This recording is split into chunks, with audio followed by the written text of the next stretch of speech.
দীঘার নতুন ট্রেন, বিশেষ সুবিধা ভ্রমণে। দেখুন, দীঘাতে বাসে করে যাওয়ার অনেক ব্যবস্থা থাকলেও এবার ট্রেনে করে দীঘা ভ্রমণের নিমিত্তে ভারতীয় রেলের নতুন ব্যবস্থা চালু হচ্ছে।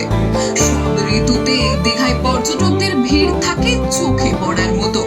আর রেলের উদ্যোগে এবারে আরো বেশি সুবিধা পাবেন পর্যটকেরা, কারণ এবারে শিয়ালদা থেকে চালু হচ্ছে নয়া ট্রেন পরিষেবা।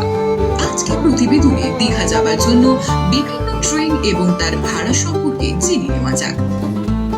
শিয়ালদা থেকে দীঘা যাওয়ার জন্য ট্রেনটি হলো 12857/12858 তাম্রলিপ্ত এক্সপ্রেস। এই ট্রেনটি শিয়ালদা থেকে প্রতিদিন সকাল 6:40-এ ছাড়ে এবং দুপুর 12:50-এ দীঘা পৌঁছায়। এই ট্রেনটির এসি চেয়ার করার ভাড়া প্রায় 550 টাকা এবং সেকেন্ড সিটিং এর ভাড়া প্রায় 155 টাকা।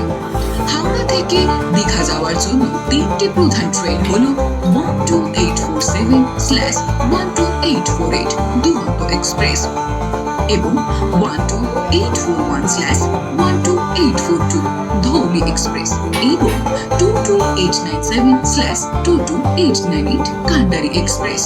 দুরন্ত এক্সপ্রেস প্রতিদিন সকাল 11:15-এ হাওড়া থেকে ছাড়ে এবং দুপুর 2:35-এ দীঘা পৌঁছায়।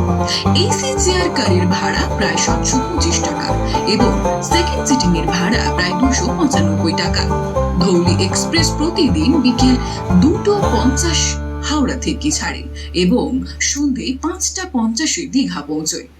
এসি চেয়ার কারের ভাড়া প্রায় 670 টাকা এবং সেকেন্ড সিটিং এর ভাড়া প্রায় 270 টাকা। কান্ডারি এক্সপ্রেস প্রতিদিন বিকেল 2:15-এ হাওড়া থেকে ছাড়ে এবং সন্ধে 5:50-এ দীঘা পৌঁছয়।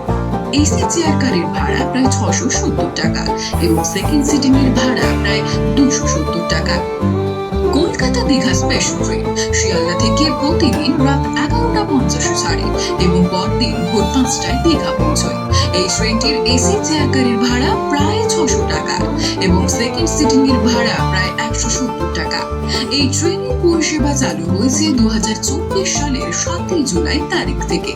রথযাত্রার দিন রাজ্যে নতুন প্রাপ্তি।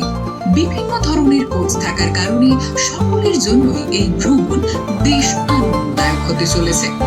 ভাড়া ও সময় দিন অনুযায়ী পরিবর্তিত হতে পারে, তাই ভ্রমণের আগে রেলওয়ের অফিসিয়াল ওয়েবসাইট থেকে সর্বশেষ তথ্য চেক করতে ভুলবেন না। এই প্রতিবেদন ভালো লাগলে অবশ্যই নিজের পরিচিতদের মধ্যে শেয়ার করুন। ধন্যবাদ।